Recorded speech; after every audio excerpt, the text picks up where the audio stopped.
26 years in India, eh? Who'd have thought it? You know, when Barry first went out there, he was just a slip of a lad from the warehouse floor. And now look at him. You wouldn't take him for the same fella, would you? Doesn't seem to have done him much harm, as far as I can see. Plenty of sun and fresh air, no doubt. Well, I wouldn't mind going out there myself one day. Have a look around, see what it's all really like. Better stay where you are. No, thank you. Too much wet and dreary weather most of the time. I wouldn't mind seeing all these palaces and temples and snake charmers and so on. Bit of colour, life, adventure, you know? Heat, dirt, dust, disease, poverty and death, more like it. Oh well, you always were one for looking on the bright side. But what was that story you were telling us the other day? Something about a monkey or a monkey's paw or something? What was that all about? Well, that? Oh, not much really. Nothing worth listening to anyway. Monkey's paw? What monkey's paw? Oh, just a bit of magic or make-believe or wishful thinking, I suppose. Oh, come on, tell us all. Oh, yes. Please do, Mr. Garden. Well, if you must know, I could show it to you, I suppose. Oh, yes, please. We must. There it is. Nothing much to look at, is it? Just an old paw shrunken up like a mummy. What's so special about it? It had a spell put on it by an old Indian holy man. A very holy man. He wanted to show that fate rules people's lives, and those that resisted it did so to their own regret. He put a spell on it so that 3 separate men could have 3 separate wishes from it. And what happened? Well, the first man had 3 wishes. I don't know what the first 2 were, but the third one was for death. Death? My goodness. That's how I got the paw. Why don't you have 3 wishes, sir? I have. And were your wishes granted? They were. Well, if you've had your 3 wishes, it's no good to you anymore, is it? Why do you keep it? Habit, I suppose. I did have the idea of selling it at one time, but I don't think I will now. Why not? It's caused enough trouble already. Besides, people won't buy. They don't believe it, most of them. And those that do want to try it first and pay later. No good to me, no good at all. If you could have another 3 wishes, would you have them? Another 3 wishes? I don't know. I really don't know. Oh, don't do that. Oh, no, don't. Better let it burn and be rid of it. Oh, don't let it burn on the carpet. No. It'll be all right. Well, don't blame me for what happens. What could happen? Better not ask. How do you make it work? You hold it up in your right hand and wish out loud. But I must warn you again, whatever happens could be totally unexpected or extremely dangerous. Dangerous? Oh, come on. Sounds like the Arabian Nights to me. Maybe you could wish for 4 pairs of hands for me. A brace of slaves to do your bidding. Or a harem of handmaidens? How would you like that, Father? I think I'd like that very much. Well, I've told you as much as I can. If you must go ahead, wish for something sensible, or live to regret the consequences. You better get a move on, Barry. You don't want to miss that last train. It leaves in about 10 minutes, I think. Oh, I'll be all right. I can walk you to the station if you like, just to make sure you don't lose your way. No fear of that. You stay inside and keep warm and dry. I'll be all right. Well, thank you for coming out to see us, Mr. Garden, especially in this sort of weather. I'm used to all sorts of weather, Mrs. Brown. Oh, and thank you for that delightful supper. Really first class. Good night, sir. Good night, lad. Good night, Mrs. Brown. Good night, Frank. You take care now. I'll be all right. Good night, Frank. Good night, Mr. Gordon. Good night to you all.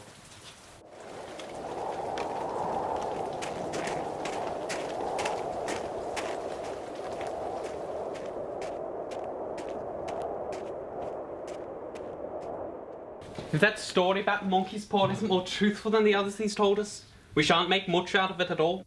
Did you remember to give him something for it, dear? Oh, nothing much, just a couple of pounds. And then he said we'd be better off burning it or throwing it out. Likely. We're all going to be rich and famous and gloriously happy. You know what? You should wish to be a king or an emperor. That way you wouldn't have to be henpecked anymore. That's enough of your lip, my lad. Just you wait till I get my hands on you. Just you wait. Well, now that I've got this, I really don't know what to do with it. What can I wish for? What do I need? As far as I can tell, I've got everything I want already. If you only paid off what's owing on the house here, you'd be quite happy, wouldn't you? Yes. Well, why don't you wish for £200? That'll just about do, won't it? £200. Yes, it would. Yeah. All right then. That's what I'll do. Well, go on then. All right. I will. Well, just give me a second, Dad. We'll do this properly.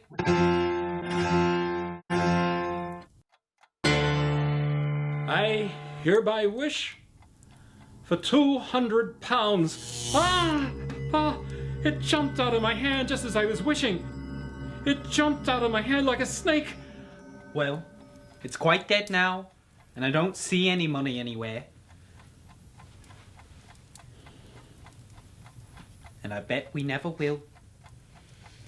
It must have been in your fancy, dear. You must have imagined No, it. no. I didn't imagine it. It was real enough. But never mind. There's no harm done. It's given me quite a turn, though. Well, you sit yourself down, and I'll go and get you a cup of cocoa. That'll settle your nerves before you go to bed.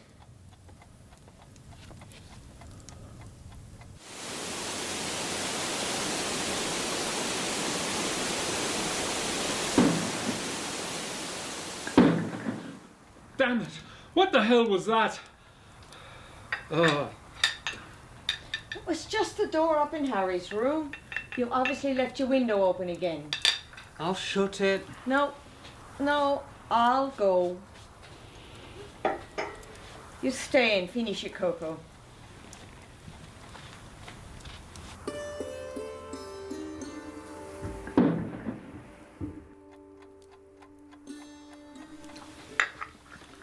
Okay, I'm off now. Make sure you lock up before you come. You'll probably find the money tied up in a bag on your bed, with something horrible sitting on your wardrobe watching while you count your ill-gotten gains.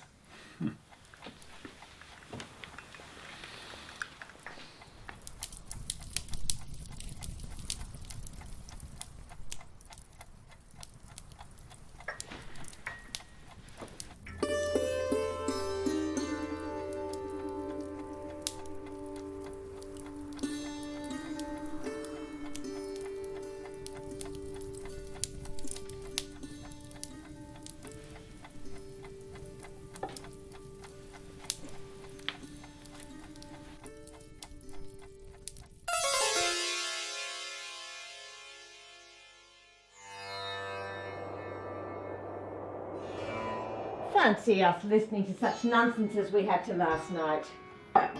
How could wishes be granted nowadays? And besides, how could £200 cause you any harm? He didn't say it would. One thing he did mention, though, those wishes can seem so natural, you might think them nothing more than coincidence. And another thing, that paw moved on my hand. I'll swear it did. No. You mean you thought it did, dear? No thought about it. It moved, I tell you. What's the matter now? I thought I heard... I can see someone outside. Maybe it's a postman. Oh, you know he came hours ago. Oh, maybe it's Harry. Oh, he never gets home until 6, you know that. Who is it? He's coming in. And maybe it's something to do with your £200. Get rid of that smelly old pipe of yours and the paper. Get rid of the paper. And is there any way you can change this cardigan to something neater? Oh, I haven't got time to clean up. And above all else, be polite and be sociable.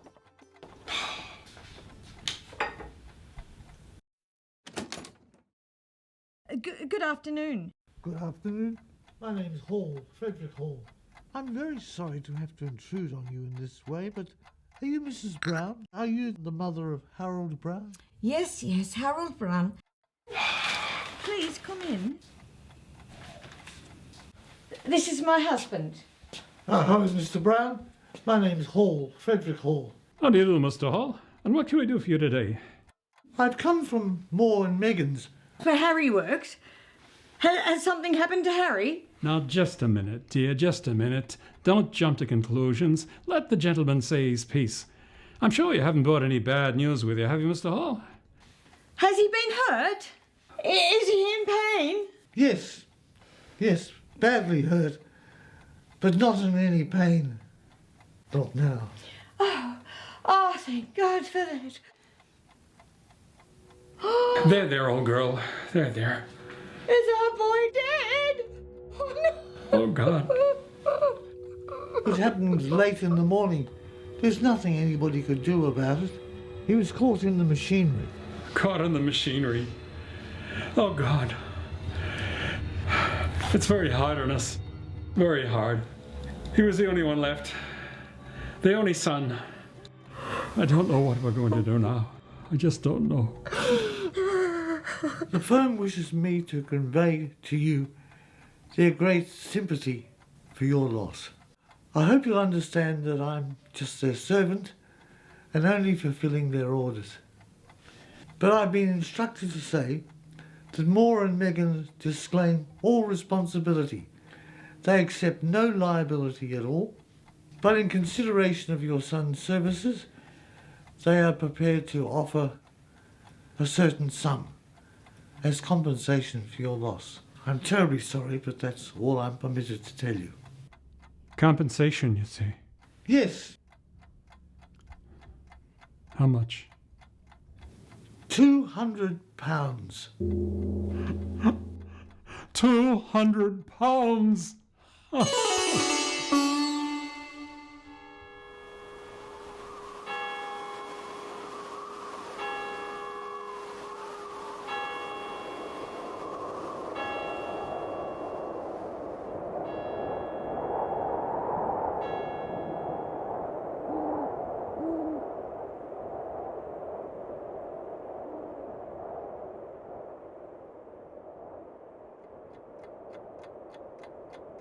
Come back to bed. You'll only catch cold out there. It's colder for Harry where he is. Oh, the paw. The monkey's paw. I want it. You haven't thrown it out, have you, Frank? No, it's downstairs in the parlour, on the mantelpiece, I think. Why didn't we think of it before? Think of what, for God's sake? We've only had one wish. We've still got 2 more wishes. Wasn't one enough? We could have another wish and bring our Harry back. What the hell are you talking about? Harry's been dead for more than a week now. Besides, I didn't want to have to tell you this and upset you, but he was very badly disfigured in the accident. It was horrible, really horrible. His face was so cut about, you couldn't even recognize him. I only knew him by the clothes he was wearing. If he was like that then, can you imagine what he'd be like now? Do you think I'm afraid of the child I nursed? I want my son back. I want him back. And I want you to go and get that paw and make that wish now. I want you to make that wish and bring my Harry back now. Please.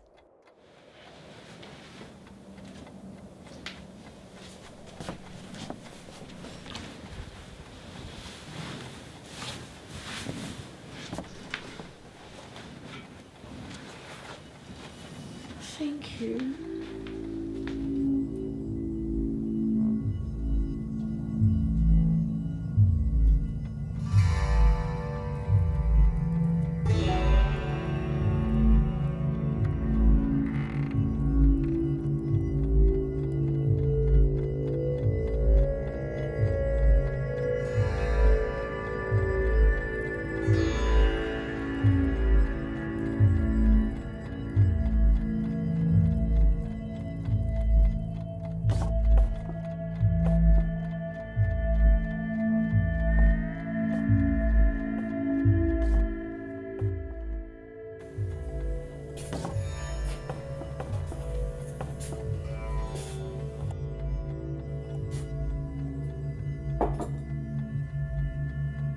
Wish.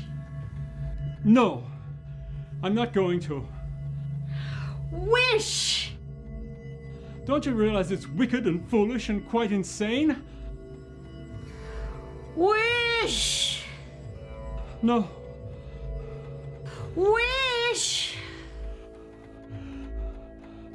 I wish my son alive again. Well, there you are. I hope you're satisfied.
What's it?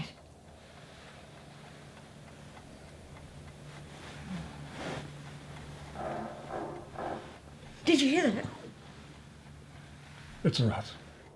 Just a rat somewhere downstairs. Go back to sleep.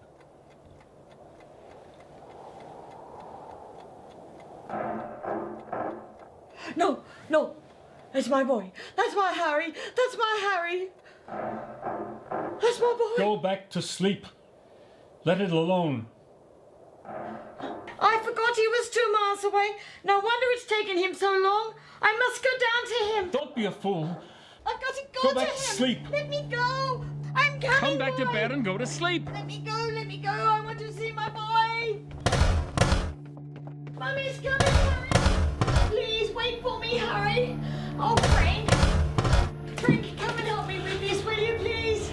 Quickly.